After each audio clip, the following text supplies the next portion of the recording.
Yang dihormati Tuan Pengerusi Majlis yang arif lagi bijaksana, barisan panel hakim, guru-guru serta rakan-rakan yang saya kasihi sekalian. Nama saya Nur Aina Damia binti Muhammad Hazrul Hafiz. Kawan-kawan sekalian, cerita yang akan saya sampaikan pada hari ini yang bertajuk Maafkan Ayah. Amar merupakan seorang yang ceria. Dia juga dari keluarga yang berada. Setiap hari dia akan dihantar oleh ayahnya ke sekolah dengan kereta mewah. Pakaian dan alat tulisnya juga semuanya berjenama mahal. Apa sahaja yang dihajatinya pasti akan ditunaikan oleh ayahnya. Oleh itu, dia sentiasa menjadi tumpuan dalam kalangan murid-murid lain di sekolahnya. Sungguh pun begitu, Amar bukan seorang yang sombong. Malahan dia juga tidak memilih kawan. Dia berkawan dengan semua orang. Oleh sebab itu, ia amat disenangi oleh kawan-kawannya. Salah seorang kawan rapatnya bernama Haikal. Mereka belajar di kelas yang sama. Setiap hari mereka sering menghabis masa bersama. Kring kring, loceng berbunyi menandakan tamatnya waktu persekolahan. Semua murid bergegas keluar dari kelas untuk pulang ke rumah masing-masing. Amar dan Haikal berjalan beriringan keluar dari kelas mereka. Amar terus menuju ke arah kereta bapanya yang sedang menunggu di suatu sudut di luar pagar sekolah. Haikal pula hanya berjalan kaki sahaja untuk pulang ke rumah. Semasa Haikal ingin meneruskan perjalanannya, tiba-tiba Amar menjerit memanggilnya. "Haikal, jomlah naik kereta aku," ajar Amar. Tak apalah Amar, aku jalan kaki sahaja," jawab Haikal. "Lagipun rumah aku dekat je dengan sekolah," sambung Haikal lagi. Namun Amar yang tidak mahu mendengar alasan Haikal lantas turun dari kereta. Dia terus memegang tangan Haikal dan mengajak Haikal masuk ke dalam keretanya. Haikal hanya tersipu-sipu malu. Begitulah rutin seharian pada hari persekolahan. Amar akan dihantar dan dijemput oleh ayahnya setiap hari tepat pada masanya. Jarang sekali ayahnya lewat. Oleh sebab itu, dia berasa amat bersyukur kerana disayangi oleh kedua ibu bapanya. Walaupun ibu bapanya sibuk bekerja, namun tidak pernah sekalipun beliau gagal untuk datang menjemput. Namun, seperti kata pepatah, pusaka kan panas hingga ke petang, rupanya hujan di tengah hari. Begitulah kehidupan Amar sekeluarga. Kawan-kawan nak tahu apa yang terjadi kepada keluarga Amar? Mari kita dengar sambungannya. Pada suatu hari, seperti kebiasaan apabila bunyi sahaja loceng tamat persekolahan, Amar bergegas keluar dari kelas untuk pulang.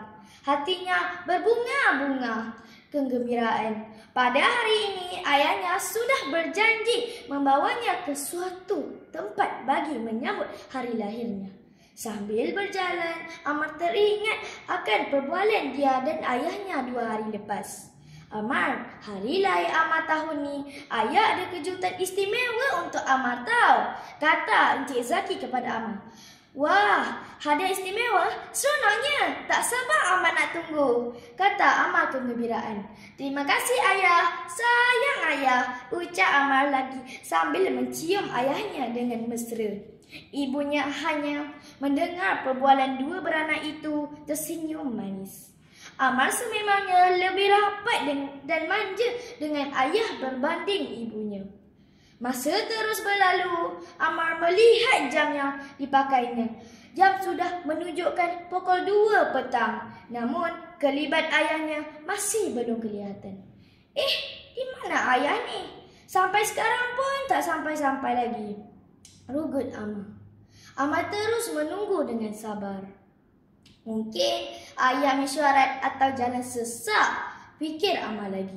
Selang beberapa minit, sebuah kenderaan berhenti di hadapannya. Maka keluarlah pemilik kenderaan tersebut. Cikgu, sapa Amar apabila melihat guru kelasnya. "Amar, mari saya hantarkan kamu pulang.